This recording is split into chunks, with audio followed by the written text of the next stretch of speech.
begitu gitu.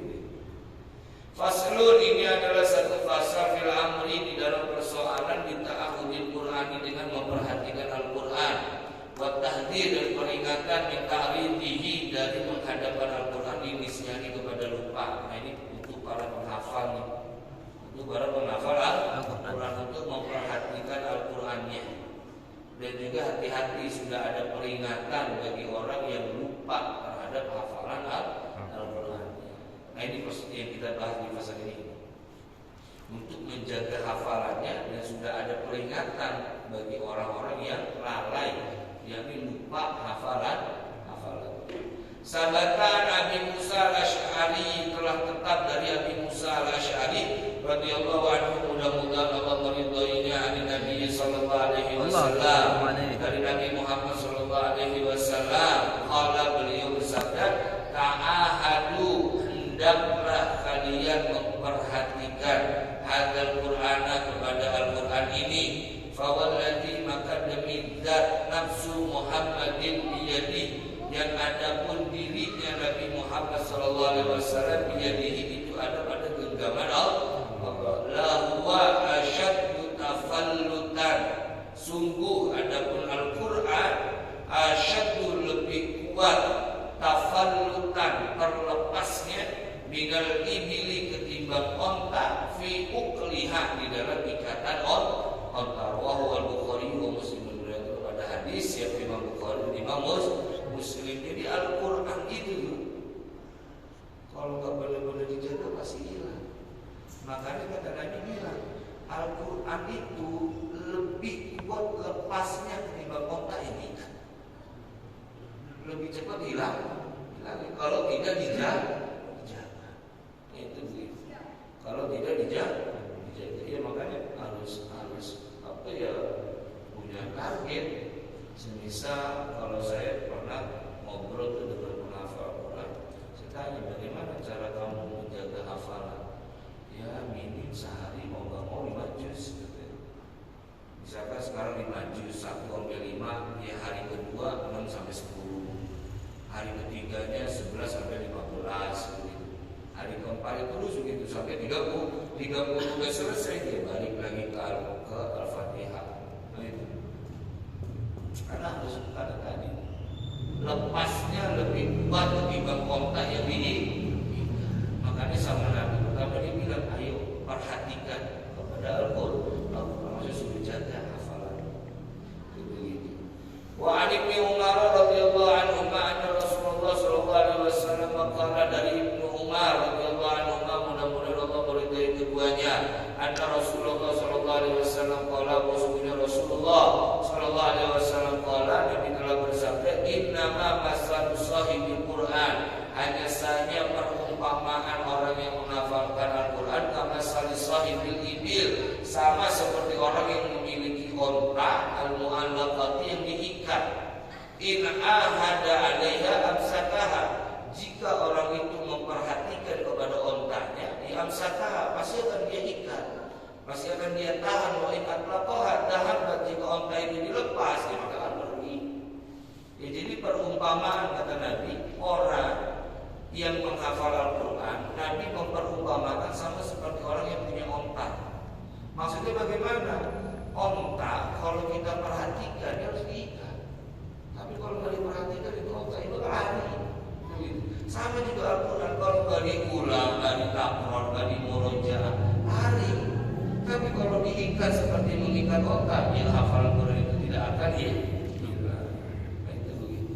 Ini salah satu aktivitasnya adalah wiridnya itu adalah murojaah Al-Qur'an. Dan di awal sudah dibilang bahwa Al-Qur'an itu lebih afdal ketimbang zikir, tasbih, tahlil, dan begitu. Misalnya jangan terganggu pikiran itu, saya gara-gara murojaah saya nggak bisa baca hizib ini, saya nggak bisa baca hizib ini. Ya tenang, Al-Qur'an itu lebih utama daripada hizib ini. Murojaahnya, wiridnya wirid Al-Qur'an, untuk selalu berpola apa murojaah, ditakror.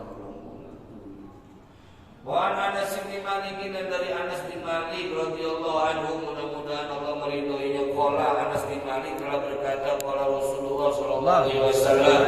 Telah bersabda siapa Rasulullah sallallahu alaihi wasallam, "Uridat didatangkan alaihi atasku ujuru umati pahala umatku hatta al-qadatu sehingga kotoran mata." Kotoran mata belek. Yukhrijuha yang dia mengeluarkan kepada kotoran matanya minal masjid dari masjid. Wa uridat alaihi dzunubu umat ini juga didatangkan kepadaku dosa-dosa umatku. Falam aradamban maka aku tidak melihat kepada dosa agama yang lebih besar min suratin dari satu surat minal Qur'ani dari Al-Qur'an atau ayatin atau satu ayat utiha yang diberi kepada satu surah atau satu ayat diberi rajulun siapa seseorang summa nasiha kemudian dia lupa.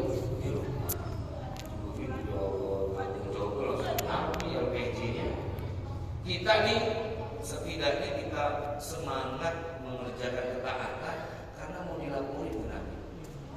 Kita kan kadang-kadang kalau kerja ada bos lebih caper di diri dia. Ya, benar. Lebih caper ada atasan lebih di pabrik atasnya karyawan.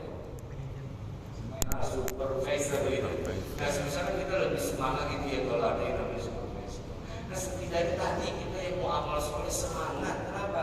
Nabi bilang pahala umat itu semuanya ditadani kepada sampai hanya kotoran mata yang dia keluarkan dari masjid itu dilaporin. Itu kan namanya pahala sepele. Kita lagi di masjid begitu, lewat siapa sih hijau banget gitu. Terus kita ambil, kita buang itu keluar masjid. Kayak begitu juga dilaporin ke Nabi. Kayak begitu juga dilaporin ke Nabi tentang pahala umat-umatnya. Dan begitu juga dosanya. Jadi kita dosa kita malu menang karena dilaporin menang. Dan kata Nabi dosa yang paling besar yang saya lihat adalah orang yang dikasih satu surah atau satu ayat dia lupa. Dosa yang paling besar. Dosa yang paling besar. Dia udah dikasih satu surah, dia udah dikasih satu ayat kata Nabi.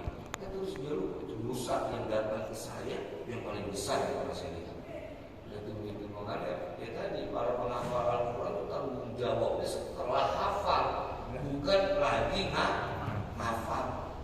Kalau lagi ngafal ya seperti kata saya ya sehari itu bisa 3 kaca, bisa 2 kaca. Tapi tanggung jawabnya setelah itu harus menjaga 3 kaca, 4 kaca setelah dia hafal. Rawahu meriwayatkan kepada hadis Abu Dawud, Imam Abu Dawud, wa Tirmidzi dan Imam At-Tirmidzi. Dan kalau fihi ya jadi gitu. Makanya kita bisa punya anak ya, yang mondok kemudian hafal Al-Quran.